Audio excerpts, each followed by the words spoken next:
Ni hao, salut à tous, j'espère que vous allez bien. Aujourd'hui, je voudrais que l'on parle de la convivialité.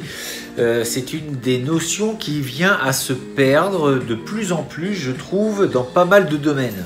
On a du mal à partager des moments entre nous, à partager des expériences, et je pense que ça vient justement de ce fameux monde de consommation où on est de plus en plus tourné vers les portables, forcément. D'ailleurs, je suis en train de parler face à mon portable, et vous l'avez sûrement remarqué, il n'est pas rare que quand l'on va au restaurant, les gens sont encore devant ce foutu téléphone. On prend même plus le temps d'apprécier ce moment de partage que l'on a avec normalement des amis ou en tout cas des gens qu'on apprécie. Puisque si on partage un repas, généralement c'est avec des gens que l'on apprécie. Pour ma part, je trouve qu'il est vraiment très important de partager des moments avec les autres. Dans certaines activités, par exemple dans les arts martiaux, quand on pratique les arts martiaux, il est intéressant de pouvoir connaître un peu les gens qui partagent notre passion, qui partagent notre activité.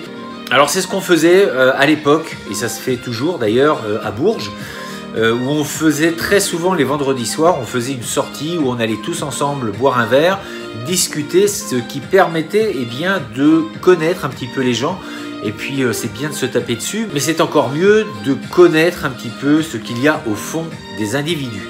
Cette notion de partage, elle est vraiment importante à conserver parce qu'on va dans un monde qui est de plus en plus individualiste, où on va se retourner surtout vers soi-même. Et le problème, c'est que l'humain, l'être humain, il est fait pour partager. Il est fait pour être avec ses semblables et non pas avec un ordinateur, avec un portable ou tout autre appareil qui l'éloigne de ses semblables.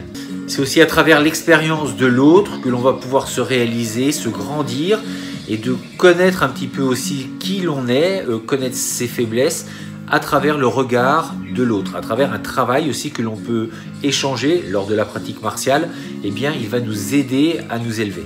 Pour certains, il est difficile de passer le cap. C'est vrai qu'ils vont rester dans une bulle. Les gens sont de moins en moins appelés à partager des choses. Par exemple, dans certains clubs, dans la vie de tous les jours, parfois vous trouvez qu'il est difficile de vous faire des amis. Non pas que vous n'êtes pas agréable, mais en fait les gens ferment très facilement leurs portes. Ils restent dans leur monde, ils ne vont pas chercher à se faire de nouveaux amis, de nouvelles connaissances.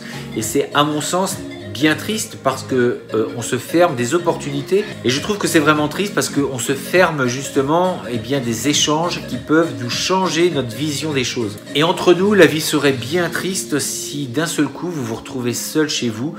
Nous en avons eu une expérience malheureuse ces derniers temps avec l'épidémie qu'il y a eu, ce fameux virus Covid-19. On a vu un petit peu ce que cela pourrait être. Imaginons que ce confinement vient à durer plusieurs mois, voire une année. Imaginez-vous pendant un an confiné avec des restrictions peut-être même alimentaires. Imaginez un petit peu comment l'être humain, l'être vivant que nous sommes, pourrait évoluer de façon saine dans un milieu fermé, confiné. À mon avis, je pense qu'il y en a beaucoup qui viendraient à péter les plombs, comme on dit. Je pense que l'être humain, il n'est pas fait pour rester renfermé parce qu'il a besoin de bouger et de parler, d'échanger. Et en fait, ça fait partie des émotions. C'est un être émotionnel, donc il a besoin d'émotions, de contact. Il est tactile. Et si on est renfermé, je pense qu'au bout d'un certain moment, on vient à péter un petit peu les plombs. Bon, il y en a, ils n'ont pas besoin de confinement pour péter les plombs. Nous ne pouvons évoluer qu'avec l'aide de nos semblables. Dans la pratique martiale, si je veux progresser, il faut que je passe par l'individu. Il faut que j'ai quelqu'un en face qui va bouger. C'est bien joli d'apprendre des choses par correspondance en vidéo. En ce moment, c'est un petit peu à la mode. J'ai l'impression qu'il y en a de plus en plus qui sortent. Mais pourquoi pas? On peut le faire comme ça. Mais la vraie pratique, elle se fera de toute façon en contact avec un être humain.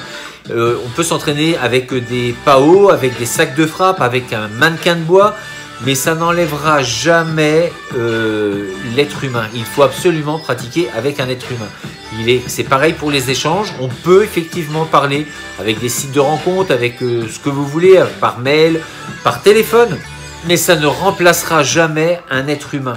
Tous les outils, tous les accessoires divers et variés ne remplaceront jamais la réalité de l'être humain. Donc partagez bien évidemment et partagez aussi cette vidéo, mettez des pouces bleus et on se dit à très bientôt pour une prochaine vidéo. D'ici là, restez forts, restez beaux et surtout restez bienveillants. 再见。